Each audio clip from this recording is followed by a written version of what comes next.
Do you know what happens when you throw away certain foods in your home without thinking twice about it? Most people do it every single day. They scrape the plate, toss the leftovers, clean out the pantry, and never once consider that what they are discarding might be carrying something far more significant than calories or flavor.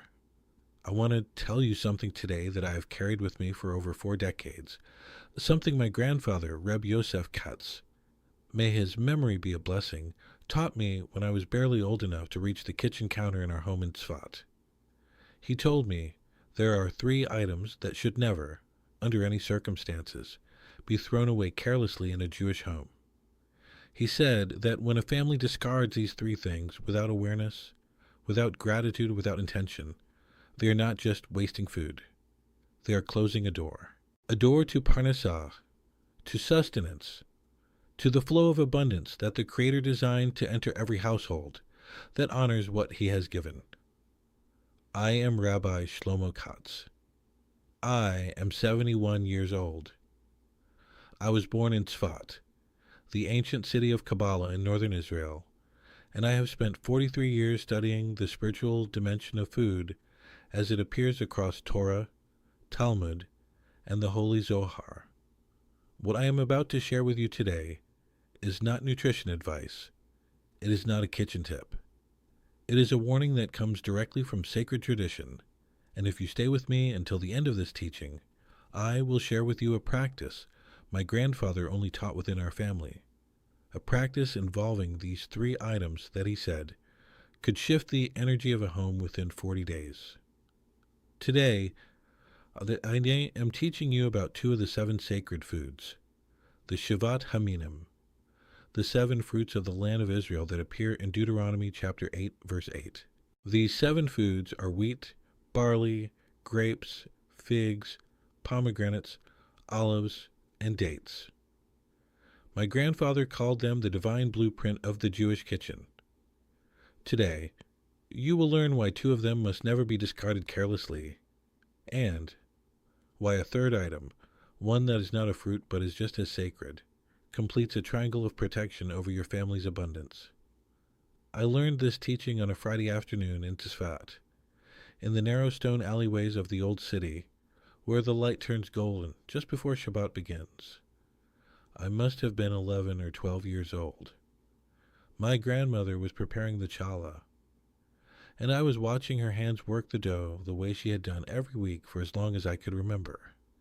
My grandfather came into the kitchen and saw me picking at a piece of bread that had fallen on the counter, a small piece, barely the size of my thumbnail. I was about to brush it into the waste bin when his hand caught my wrist. Not hard, but firm enough that I stopped and looked at him. He did not raise his voice. He never did. He simply looked at me and said, "Shlomo, do you know what you are about to do?" I shook my head. He picked up that tiny fragment of bread and held it in his palm like it was something precious, and he said, "This is not just bread. This is the covenant between the Creator and this family. When you throw this away without thought, you are telling the heavens that you have enough, that you do not need more, that abundance is something you can afford to waste. And the heavens listen." He then walked me through the kitchen and showed me 3 things: the bread, the salt, and the olive oil. He told me that these 3 items form what the Kabbalists of Tzfat called the triangle of the table, and that a home that honors these 3 will never lack. A home that wastes them will struggle in ways the family cannot even trace back to their source. That teaching never left me. It shaped how I approach every meal, every kitchen, every table I have ever sat at.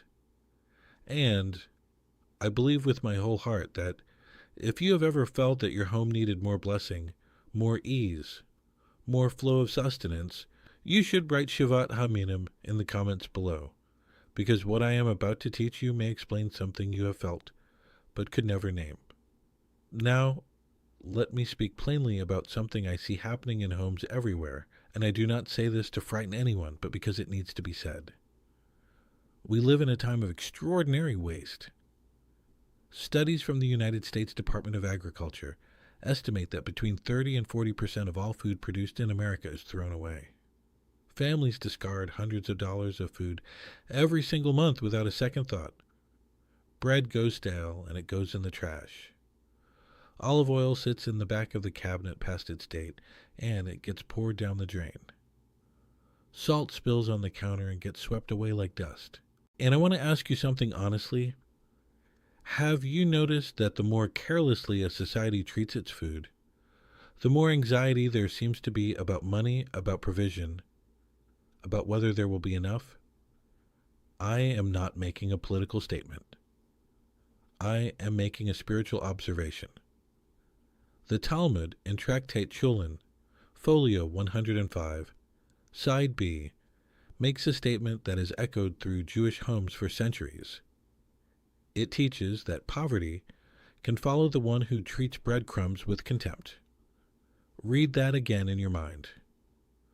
Poverty can follow the one who treats breadcrumbs with contempt. This is not a metaphor. The sages understood something that modern economics cannot measure. There is a relationship between how a household honors its food and how sustenance flows into that household. And most people today have completely lost this awareness. They think abundance comes from salary negotiations, investment strategies, side businesses. And yes, effort matters. Hishtadlut, human effort, is a principle in Torah. But effort without spiritual alignment is like planting seeds in sand. You can work as hard as you want, but if the soil is not prepared, nothing will grow. I know this because I lived it. There was a period in my early 40s when I moved to the United States, to Boca Raton, where I live today, and I became busy. Overwhelmed, really. I was teaching, traveling, consulting with families, and somewhere along the way, I stopped paying attention to my own kitchen. My wife would tell you that I became careless. Bread got thrown away. Olive oil was wasted. The salt dish on our Shabbat table went empty for weeks because no one thought to refill it. And during that exact period, I experienced the most difficult financial stretch of my adult life. Opportunities dried up, contracts fell through. Money that was owed to me simply never arrived. It was my wife who finally said to me, "Shlomo, when was the last time you practiced what your grandfather taught you?" That question hit me like cold water. I went back to the basics. I went back to the 3 items. And within weeks, not months, weeks, things began to shift. What I rediscovered is that this is not a loose piece of advice. It is part of a system of 7 sacred foods that work together. A system my grandfather spent his lifetime assembling from the deepest layers of Torah, Talmud, and Zohar. Let me now reveal to you the 3 items and why each one carries the weight that it does. The first is bread, lechem in Hebrew, which represents wheat, one of the Shivat Haminim, the 7 sacred foods of Deuteronomy 8:8. The second is olive oil, shemen zayit, which comes from the olive, another of the 7. And the third is salt, melech, which is not one of the 7 fruits but holds a unique covenant with the Creator that I will explain. Today, I am sharing 2 of the 7 sacred foods, wheat and olives, alongside salt, which acts as the binding agent between them. There are 7 sacred foods in total, and each one carries a different dimension of divine blessing. Together, the 3 items I am teaching you today form what the Kabbalists call the foundation of the table, and the table, in Jewish mystical tradition, is not just furniture, it is an altar. The Talmud in Tractate Bereshot, folio 55, side A, teaches that since the destruction of the Beit HaMikdash, the Holy Temple in Jerusalem, a person's table atones for them, like the altar once did. Your kitchen table is sacred ground, and what you place upon it and how you treat what you place upon it determines whether that altar is active or dormant. Let me walk you through each of the three items, what the tradition says about them, and exactly what you must never do with them, and what you should do instead. The first item is bread. Lechem. In Torah, bread is not simply a food. It is the symbol of divine provision itself. When the Israelites wandered in the desert for 40 years, God sent them manna, leshem min hashamayim, bread from heaven, as recorded in Exodus chapter 16. Bread is the food through which the Creator demonstrated that sustenance comes from Him. Every time you hold a piece of bread, you are holding a reminder of that covenant. The blessing we say before eating bread, Hamotzi lechem min haaretz. Blessed are you who brings forth bread from the earth, is considered the most important food blessing in all of Jewish law. It covers the entire meal. No other food has that status. Now, here is what my grandfather taught me about bread that most people have never heard. He said that bread should never be thrown directly into the garbage. Never. If bread has become too stale to eat, you may leave it outside for the birds or for animals. You may dry it and use it in cooking, but you do not throw it away as if it were worthless. The Talmud in Cholin 105b is explicit. Treating bread with contempt invites scarcity. My grandfather would go further. He said that in the Kabbalistic tradition of Tzfat, the way a family treats its bread on Friday night, on Shabbat, is a direct mirror of how abundance will flow in the coming week. If the challah is treated with honor, covered with a cloth, blessed with intention, and every piece eaten or shared, the channels of parnasah, of sustenance, remain open. If it is torn carelessly, left uncovered or discarded, those channels begin to narrow. This is not superstition. This is a spiritual principle recorded across centuries of tradition. But here's what most people do not realize. The power of honoring bread multiplies dramatically when it is practiced alongside the other 6 sacred foods. Bread alone is powerful. Bread within the system of 7 is transformative. The second item is olive oil. Shemen zayit. The olive is one of the 7 sacred foods, and its oil holds a singular place in all of Scripture. In Exodus chapter 27, verse 20, God commands the Israelites to bring pure beaten olive oil for the menorah, the great lamp of the tabernacle that was never to go out. Olive oil is the fuel of divine light. It is also the substance used for anointing kings and priests. When the prophet Samuel anointed David as king of Israel, he used olive oil. When the Beit HaMikdash was consecrated, olive oil was central to every ceremony. My grandfather said that olive oil in the home serves the same function it served in the temple. It is a carrier of light, of sanctity, of blessing. And, when it is wasted, poured down a drain, allowed to go rancid through neglect, that light dims. He taught me that olive oil should be used generously but never wasted. Every drop that is used with intention carries blessing. Every drop that is discarded carelessly carries a message to the heavens that the household does not value what it has been given. In the Zohar, in Parashat Terumah, there is a passage that discusses the shulchan, the sacred table, and how the presence of bread and oil upon it draws down what the Kabbalists call shefa, divine flow. The table that has bread and oil, honored and blessed, becomes a magnet for sustenance. The table that lacks them, or treats them carelessly, becomes spiritually inert. Now I want to be clear, and I am not telling you to hoard olive oil or to never use it. The opposite. Use it. Cook with it. Dress your salads. Anoint your Shabbat table with it. But when the bottle is nearly empty, do not throw it away with oil still inside. Use every last drop. And, when you do finally finish a bottle, take a moment of gratitude. My grandfather would whisper a quiet todah, a thank you, every time he finished a bottle of olive oil. He said it was like saying goodbye to a guest who had brought blessing into his home. The third item is salt. Melach.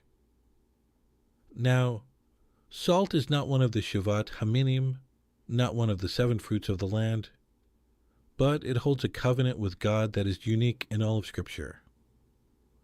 In Leviticus chapter 2, verse 13, the Torah commands that every offering brought to the altar must be seasoned with salt.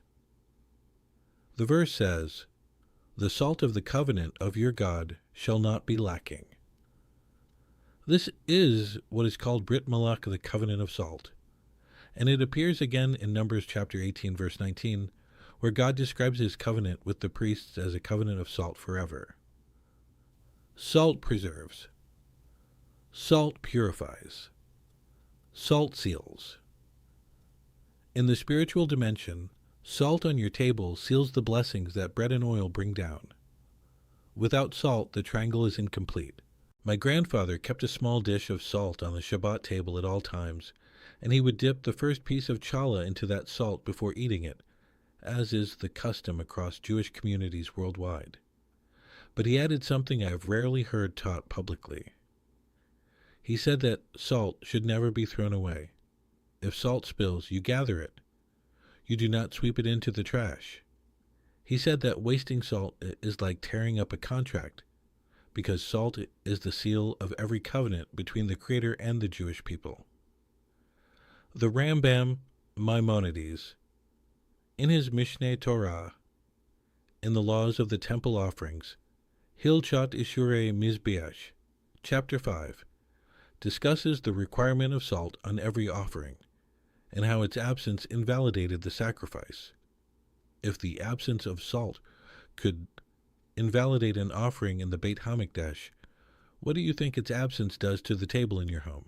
This is the practice my grandfather taught within our family, and I share it with you today because I believe the world needs it now more than ever. On Friday before Shabbat, take a small dish and fill it with salt.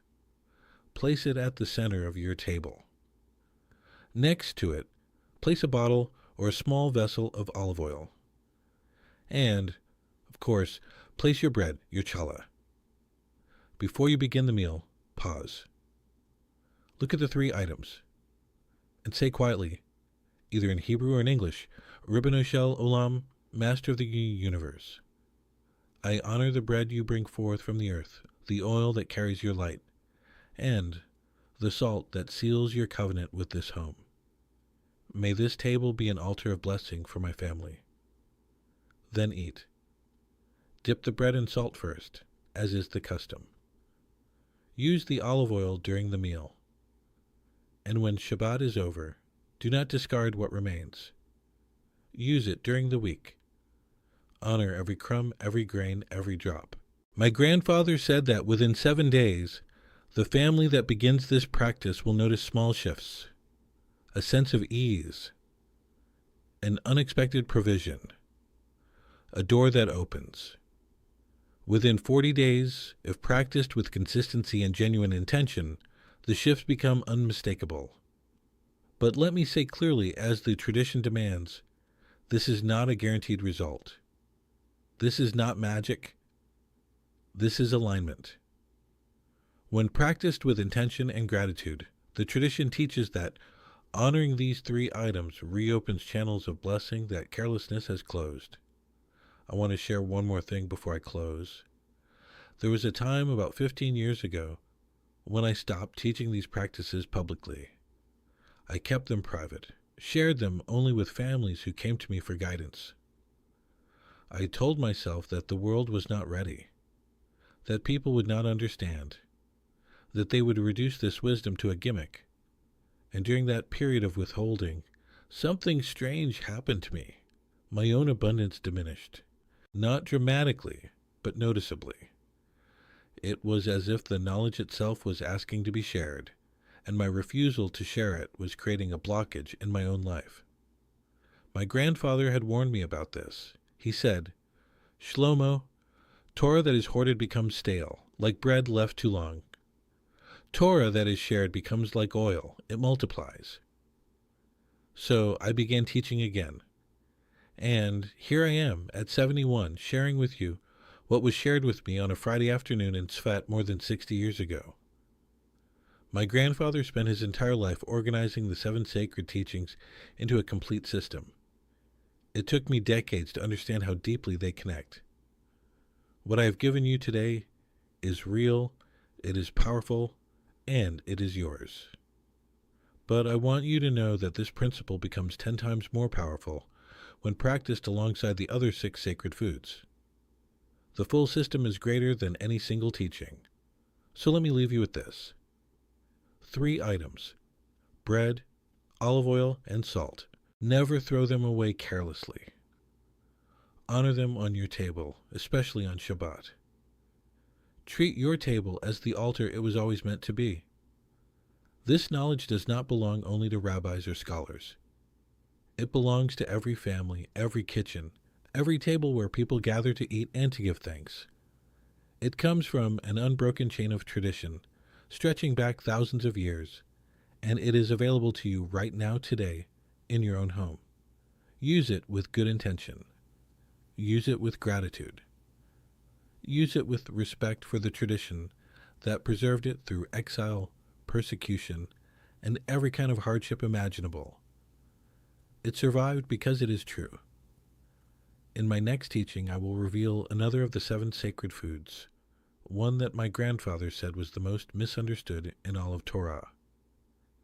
It is a fruit that most people eat without any idea of the spiritual power it carries, and when you learn what the Zohar says about it, you will never look at it the same way again.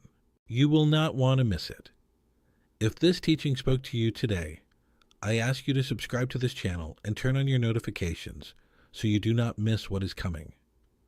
Leave a comment below and tell me, have you ever felt a shift in your home when you changed how you treated your food? Share this video with someone you love, someone whose family could use more blessing, more ease, more flow. And if this teaching moved you, leave a like so that others can find this wisdom too. Shabbat Shalom. Until next time.